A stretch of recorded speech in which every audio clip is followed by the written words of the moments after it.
मेरे आसपास ये वृक्ष, ये पौधे, ये पुष्प देख रहे हैं आप? है ना सुंदर? क्योंकि आपने इन्हें देखा है। इसी प्रकार जब प्रेम की बात आती है, लोग किसी का मुख स्मरण कर लेते हैं।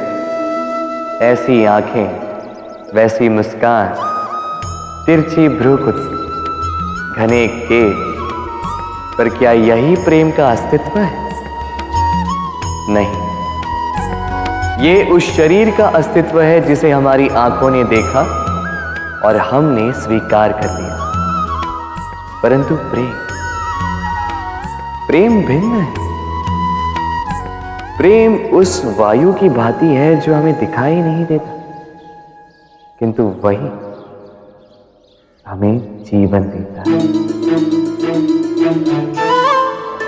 संसार किसी स्त्री को कुरूप कह सकता है क्योंकि वो उसे अपनी तन की आंखों से देखता है, परंतु संतान उसी माता को संसार में सबसे सुंदर समझती, क्योंकि वो भाव से जुड़े। तन की आंखों से देखोगे तो वैसे भी पहचान नहीं पाओगे जैसे राधा मुझे पहचान नहीं पाई। इसलिए यदि प्रेम को समझना है तो मन की आंखें खोलो और प्रेम से कहो राधे राधे। जब भी प्रेम की बात आती है, हम सबसे पहले मन में एक नायक और एक नायिका का चित्रण कर लेते हैं। क्यों? आपके साथ भी यही होता है ना? पर क्या प्रेम केवल नायक नायिका के आकर्षण का बंधन है? नहीं, प्रेम तो परिवार से हो सकता है, माता पिता भाई बहन से हो सकता है, सखा मित्रों से हो सकता है, देश और जन्मभूमि के लिए हो सकता है, मानवता के लिए हो सकता है, किसी कला के लिए हो सकता है, इस प्रकृति के लिए हो सकता है। पर प्रेम कभी उस पन्ने पर लिखा ही नहीं जा सकता जिस पर पहले ही बहुत कुछ लिखा हो। जैसे एक भरी मटकी में और पानी आ ही नहीं सकता। तो यदि प्रेम को पाना है तो मन को खाली करना होगा।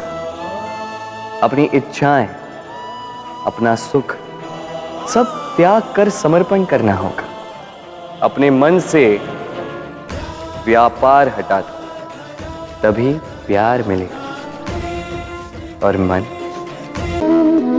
प्रेम विधाता की सबसे सुंदर कृति, परंतु हर कृति को संभालना पड़ता है। अब इसी मूर्ति को देख लीजिए। जब कलाकार ने इसे रचा तब ये बहुत सुंदर थी, परंतु इसके पश्चात इसे संभाला नहीं गया। इसके स्वामी ने इसके देखभाल का कर्तव्य ठीक से नहीं निभाया और अब यह मूर्ति असुंदर लगने लगी। इसी प्रकार केवल कह देने से प्रेम नहीं हो जाता। इसके लिए आपको अपने कर्तव्यों को पूर्ण करना होगा। तो देश की रक्षा, परिवार और संबंधियों की सुरक्षा, संतान को संस्कार, जीवन साथी का आभार, ये कर्तव्य जब तक नहीं निभाओगे प्रेम से दूर होते जाओगे। तो यदि प्रेम का अमृत पाना है तो कर्तव्य की अंजलि बनानी हो। प्रेम संसार का सबसे पवित्र बंधन है, पर सच पूछो तो ये बंधन से मुक्ति है, स्वतंत्रता है।